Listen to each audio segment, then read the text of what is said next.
మాట్లాడదాం. గెస్ట్లు కూడా రెడీగా ఉన్నారు. బీజేపీ నాయకులు వెంకటరెడ్డి గారు మనతో జాయిన్ అవుతున్నారు. అండ్ అలాగే కాంగ్రెస్ నాయకులు మానవతారాయ్ గారు అండ్ బీఆర్ఎస్ నాయకులు డాక్టర్ ఏల్చల్ దత్తాత్రేయ గారు అండ్ విశ్లేషకులు డాక్టర్ అందే సత్యం గారు మనతో జాయిన్ అయ్యారు. నమస్కారం అండి అందరికీ. నమస్తే. రైట్, ముందుగా మానవతారాయ్ గారు, ఏంటి మైనారిటీ మంత్రం రివర్స్ అయిందా, అవుతోందా, ఏం జరగబోతోంది? అజారుద్దీన్కు మైనారిటీ వెల్ఫేర్ ఇచ్చి తర్వాత పబ్లిక్ ఎంటర్ప్రైజెస్ శాఖలు అనేటువంటివి అంత పెద్దగా ఇంపార్టెన్స్ లేనటువంటి శాఖలు ఆయనకు కట్టబెట్టారు. కేసీఆర్ హయాంలో మైనారిటీలకు హోమ్ శాఖ వంటి అంత ఇంపార్టెన్స్ ప్రాధాన్యత ఉన్నటువంటి శాఖను ఇస్తే మరి మీరు అజారుద్దీన్కి మంత్రి పదవి అని చెప్పి ఊదరగొట్టి చివరికి తుస్సుమనిపించారు అనేటువంటి చర్చ అయితే నడుస్తూ ఉంది. ఏం చెప్తారు మీరు? నేను మొదటి నుంచి చెప్తున్నా, అజారుద్దీన్ గారు సరే మంత్రి, ఏదో ఒక మంత్రి పదవి వచ్చింది, ఒక మంత్రాలకు చింతకాయలు రాలవని చెప్తాను, సానుభూతి కన్నీళ్లకు ఓట్లు పడవని చెప్తాను. అజారుద్దీన్ గారికి మేము ముందుగా నిర్ణయించుకున్న ప్రకారం, క్యాబినెట్లో తీర్మానం చేసిన ప్రకారం వారికి ఎమ్మెల్సీ ఇస్తున్నాను, తద్వారా వారిని మంత్రి చేయాలన్న ఆలోచన వచ్చింది, మంత్రి చేసినాం. అజారుద్దీన్ అనే వ్యక్తి ఒక జూబ్లీహిల్స్ నియోజకవర్గానికి పరిమితం కాదు. ఆయన మా పార్టీలో ఒక జాతీయ నాయకుడు, గతంలో ఎంపీగా చేశాడు, వేరే రాష్ట్రాల్లో ఎంపీగా చేశారు. అదేవిధంగా ఇప్పుడు వారు మా పార్టీలో వర్కింగ్ ప్రెసిడెంట్గా కూడా పనిచేశారు. సరే, జూబ్లీహిల్స్ ఎన్నికల్లో 16,337 ఓట్లతో 2002లో ఓడిపోయారు. మైనార్టీలు ఎవరు గెలవలేదు కాబట్టి అజారుద్దీన్ గారికి ఏదో రకంగా న్యాయం చేద్దాం అనుకున్నాం. అందులో భాగంగానే హైకమాండ్ నిర్ణయం మేరకు, ముఖ్యమంత్రి గారు ఆలోచన మేరకు అజారుద్దీన్ గారు మంత్రి అయ్యారు. కాబట్టి అజారుద్దీన్ అనే వ్యక్తి అంతర్జాతీయ క్రికెట్ ఆటగాడు, అంటే క్రీడాకారుడు, కాబట్టి జాతీయ నాయకుడు. ఆయన చూడండి, ఆయన కాంగ్రెస్ పార్టీకి ఒక అస్త్రం, ఆయన జాతీయ స్థాయిలో. ఆ విధంగా చూడాలి. కానీ ఒక జూబ్లీహిల్స్ ఎన్నిక కోసం అజారుద్దీన్ని, ఆయన యొక్క సేవలను మేము ఉపయోగించుకుంటాం, ఒకసారి ఆలోచన చేయండి. అలా ఎవరు అనట్లేదు, జూబ్లీహిల్స్ కే పరిమితం చేస్తారని అనట్లేదు. మీ ప్లాన్ స్కెచ్ పెద్దదే, బీహార్ వరకు వెళ్తోంది ఈ వ్యూహం. బీహార్ని బేస్ చేసుకుని చేసినటువంటి వ్యూహం అనే కదా ప్రతిపక్షాలు. తప్పేమో, అదే నేరం, అది ఏమన్నా ఉగ్రవాద చర్య అది. మా పార్టీ నాయకుడు ఆయన, గతంలో ఢిల్లీ రాజస్థాన్లో ఉన్నాడు, ఇవాళ హైదరాబాద్లో మంత్రి అయ్యిండు. ఆయన కాంగ్రెస్ నాయకుడే కదా, ఇండియన్ కాంగ్రెస్ నాయకుడే కదా, భారత జాతీయ కాంగ్రెస్ నాయకుడే కదా.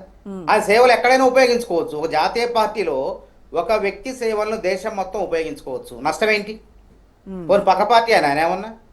కాబట్టి మేమేమంటే, మైనార్టీ ఓట్లు మాకు అవసరం, మా సంక్షేమ పథకాలే మమ్మల్ని గెలిపిస్తాయి.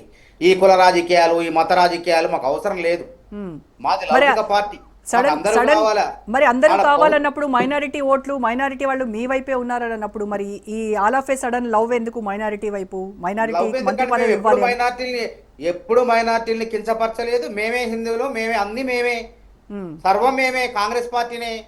కాబట్టి కొంతమంది రాజకీయాల కోసం విభజించి పాలిస్తారు, చిచ్చురేపుతారు. అట్లాంటి వాళ్ళకు తాత్కాలికమైన లబ్ధే, అంతిమంగా గెలిచేది సత్యమే. కాబట్టి కాంగ్రెస్ పార్టీ ఎప్పుడు అందరూ కావాలి, లౌకిక పార్టీ, ఈ దేశంలో లౌకిక భావాలు కలిగిన పార్టీ. ఎస్సీలు, ఎస్టీలు, మైనార్టీలు, క్రిస్టియన్లు, హిందువులు అందరూ కలగలిపి ఉన్న పార్టీ కాంగ్రెస్ పార్టీ. అసలు వీళ్ళకి తెలుసా మాట్లాడుతున్నారు? అయోధ్యలో ఇలా ఓడిపోయారు వాళ్ళు, బీజేపీ వాళ్ళు. అయోధ్యలో శిలాన్యాస్ అనేటువంటి ఒకటి ఉంటుంది, తెలుసో తెలియదు చాలా మందికి. ఆ శిలాన్యాస్ అంటే రామ మందిరానికి శంకుస్థాపన చేసిందే రాజీవ్ గాంధీ గారు. మేము మాంసం తింటున్నాం అని చెప్పి బొక్కల మెళ్ళ వేసుకొని మేము హిందువులం అని చెప్పుకోం. మేము ఎక్కడ అనాలో, దేవాలయం పోతే హైరామ్ అంటాం దేవుడి దగ్గర, మసీదులోకి వెళ్తే హే రహీం అంటాం, అల్లా అంటాం, చర్చిలో పోతే జీసస్ అంటాం. తప్పే ఉంది? అదేంత నేరం కాదు కదా. అందరినీ గౌరవించాలి, భిన్నత్వంలో ఏకత్వాన్ని కాపాడాలా. ఇది భారతదేశం, ఒక్కరే ఉండరు, అన్ని మతాలు ఉన్నాయి, అందరూ పౌరులే. కాబట్టి అందరినీ గౌరవించాలనేటువంటి సిద్ధాంతం కాంగ్రెస్ది. కాబట్టి ఇందులో ఇక్కడ తప్పేముంది అసలు ఇందులో?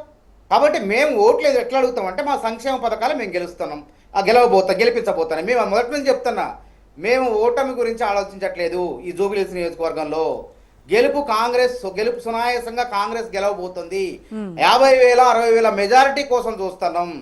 ఎందుకంటే 1,00,000 కుటుంబాల నియోజకవర్గంలో ఇలా కాంగ్రెస్ పార్టీ రేవంత్ రెడ్డి సర్కార్ అమలు చేస్తున్న సంక్షేమ పథకాల ద్వారా లబ్ధి పొందుతున్నాయి.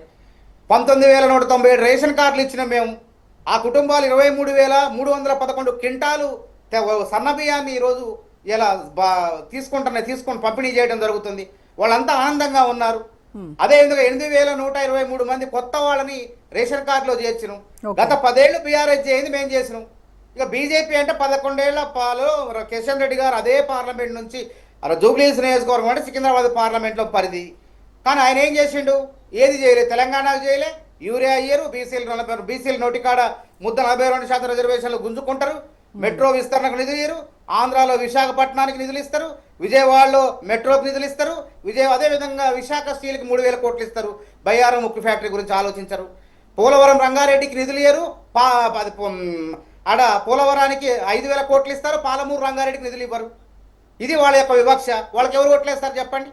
కనీసం నిన్నగాక మొన్న 15,000 కోట్లు అభివృద్ధి చేశారు, ఏది ఆంధ్రాకు పోయి పనులు శంకుస్థాపన చేశారు మోడీ గారు. అదేదో తెలంగాణలో కూడా ఒక 5,000 కోట్లకు చేయమనండి, ఓట్లు అడుక్కోమనండి. మేము వద్దన్నామా? మేము అదే అంటున్నాం, మేము రాజకీయ పార్టీ, ఇవన్నీ కూడా రాజకీయ పార్టీలు సన్యాసి మఠాలు కావు. కాబట్టి ప్రతిపక్షాలు ఎత్తులేస్తుంటే ఎత్తులకు పై ఎత్తులు వేసుకుంటూ వ్యూహాత్మకంగా ముఖ్యమంత్రి రేవంత్ రెడ్డి గారు కాంగ్రెస్ పార్టీ ఇప్పుడు ఎంఐఎం పార్టీ మీకు సపోర్ట్ చేస్తోంది కదా, మరి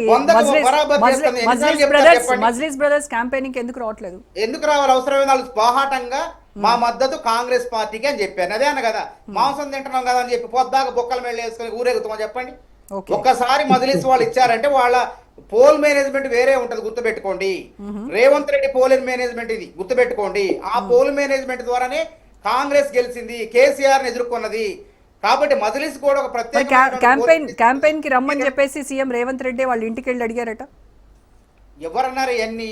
ఇప్పుడు ఊహాగానాలు, ఉత్తిత్తి మాటలు వచ్చే టైంలో వస్తారండి. ఇప్పుడు అవసరమేముంది? మేము మద్దతు బాహాటంగా మా ఎంఐఎం ఇచ్చిన కింది శ్రేణులన్నీ పనిచేస్తాయి. ఇప్పుడు ఆయన కూడా జాతీయ పార్టీ నాయకుడే కదా, వసతుద్దీన్ ఓవైసీ గారు. వారు కూడా వేరే ఎన్నికలు వేరే బీహార్ లో మీకు వ్యతిరేకంగా కదా వాళ్ళ పోటీ, అందుకోసమని ఇక్కడికి వస్తే అది మైనస్ అవుతుందని కదా వాళ్ళు రాంది. దాని గురించి ఆలోచన ఇక్కడ మా దృష్టి మొత్తం అరే జూబ్లీహిల్స్ ఎన్నిక ఉప ఎన్నిక పైన జాతీయ పార్టీ అండి, జాతీయ పార్టీ మెజారిటీ తెచ్చుకోవాలని మేము ఆలోచన చేస్తాను. మనోతరయ్య గారు, కాంగ్రెస్ పార్టీ జాతీయ పార్టీ అని అక్కడ నాయకత్వం ఉంది, అక్కడ నాయకత్వం, అక్కడ ఎత్తుగాళ్ళు ఎట్ట తిప్పి కొట్టాలో వాళ్ళు తిప్పి కొడతారు. ఇప్పుడు ఇక్కడ ఆలోచించండి, ఫస్ట్ ఇంట గెలవండి, ఇంట గెలిచిన తర్వాత రచ్చ గెలుద్దాం మనం. జాతీయ పార్టీనే, మా జాతీయ పార్టీనే మేము పోయి పనిచేయం కదా. ముఖ్యమంత్రి గారు ఇక్కడే ఉన్నారు, ఈ యంత్రాంగం మొత్తం ఇక్కడ జూబ్లీహిల్స్ మీద ఆలోచన చేస్తుంది. ఇప్పుడు అప్పుడు బీహార్ లో పనిచేసే వాళ్ళు చాలా మంది ఉన్నారు, మాకు జాతీయ స్థాయిలో ఉన్నారు, మా రాష్ట్రాల నుంచి కొంతమంది పోయి ఇన్ఛార్జ్. ఆ యంత్రాంగం మొత్తం ఉంది. కాబట్టి ఇక్కడ ఎన్నిక అనేది ఏంటంటే, మేము ఇచ్చే సంక్షేమ పథకాలు ప్రచారం చేసుకుంటున్నాం. 500 సబ్సిడీ సిలిండరు 19,500 మంది పైచిలకు అందుతుంది. యూనిట్ల ఉచిత విద్యుత్ 25,000 మందికి పైచిలకు ఇస్తున్నాం. ఉచిత విద్యుత్ ఎక్కడ? మహిళలకు 2,500 ఎక్కడ? ఓటు బ్యాంక్ ఉందండి, 35 నుంచి 60,000 ఓటు బ్యాంక్ ఉంది. చూడండి, 2009లో కాంగ్రెస్ గెలిచింది, 2014 రెండవ స్థానంలో మా బలం. ఇప్పుడు నవీన్ యాదవ్ మానవతరాయ్ గారు కాంగ్రెస్ నాయకులు జూబ్లీహిల్స్ లో ప్రచారానికి వెళ్తే మీ నేతలని నిలదీస్తున్నారు, మీరు చూస్తున్నారా లేదా? అయ్యి అన్ని పేడ్ ఆర్టిస్టులు 100 మంది తయారవుతారండి. మా అభినందించే ఎందుకు చెప్పరు మీరు? స్వాగతించే సన్న బియ్యము ఇస్తంటే, రేషన్ కార్డులు ఇస్తంటే రేవంత్ రెడ్డి మా దేవుడు అంటున్నారు, కేసీఆర్ చేయని పని చేసిండని చెప్పి మమ్మల్ని స్వాగతిస్తున్నారు. ఇవన్నీ మరి ఇవి కూడా ఉన్నాయి, మరి ఇవి కూడా